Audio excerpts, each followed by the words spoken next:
If you love Baltimore sports, you'll love WNST.net. Thank you very much, Nestor. All right, 2012, you're the Ravens. Good question.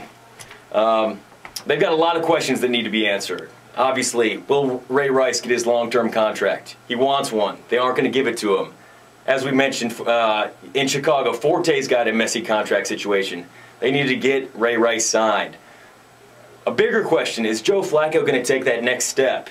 He wants to be in that elite QB category. He says he's in that elite QB category.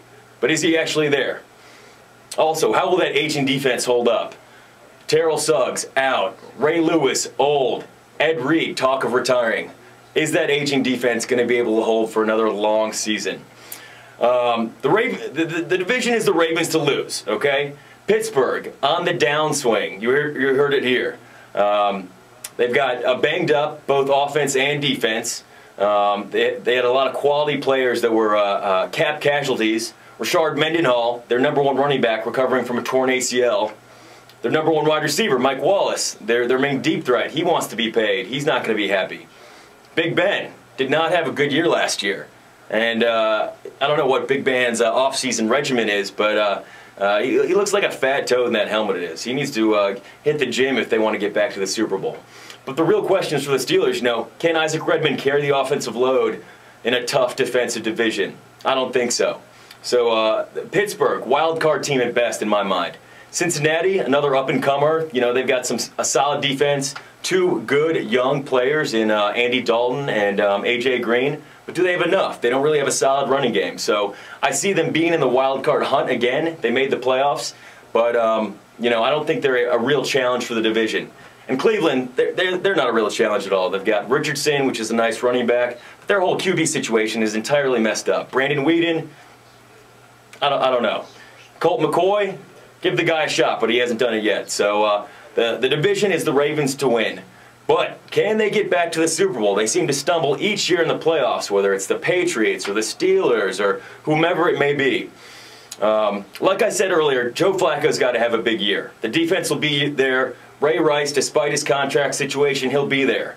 But can Flacco really raise his level of play to the next level? He wants to be there with the Rodgers, the Breeze, the Brady, the Manning brothers, the Staffords, as we mentioned. But then there's Flacco, consistent, unspectacular, stays healthy, but not an elite QB. He's in that same category as, the Matt Schaubs, I'd even say Jay Cutler. You've got some underachieving non-winners in Michael Vick and maybe a Cam Newton stepping up to that second-tier level. But can Flacco get it done? 3,600 passing yards last year, 20 touchdowns, 12 interceptions, an 81 QB rating.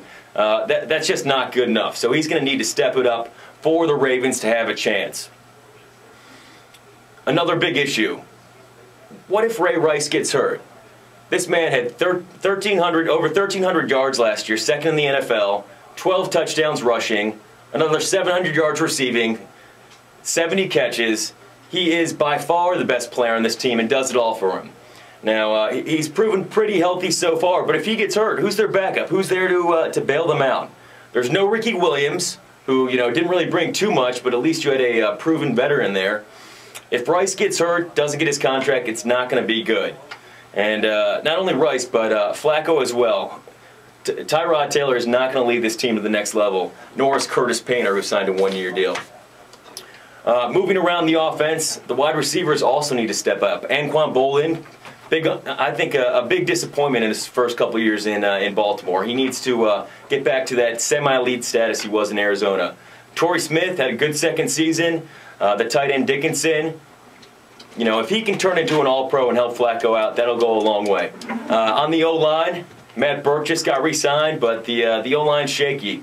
I know the Ravens drafted a couple guys with their second and fourth pick, but the line's going to be a question all year. Now to the defense. Obviously, this is a defensive-driven team.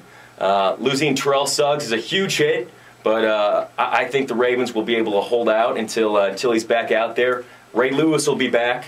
Ed Reed, even though he had talks of retirement, is coming back. The big rookie, Courtney Upshaw, how big of a pick is that looking? But I wonder how big of a loss will Jarrett Johnson be signing with San Diego. And can you actually expect anything from Sergio Kendall on the right side? I think the Ravens D needs another pass rusher. It's like a big orange. So yeah, for it to be the Ravens' year, they need to step it up on offense. You know, looking at their schedule, they've got the Eagles on the road, Pats at home, Cowboys at the Texans, at the Steelers, at the Chargers, at the Redskins. That'll be an easy win. But this division should be the Ravens to lose. Nestor, I think that's my spiel, man. Good job, good job, good job, good job. Ryan Kerr of Chicago. What do you think? You didn't give me any White Sox talk. You didn't give me any Cubs talk. You didn't give me any Bulls talk. If you love Baltimore sports, you'll love WNST.net.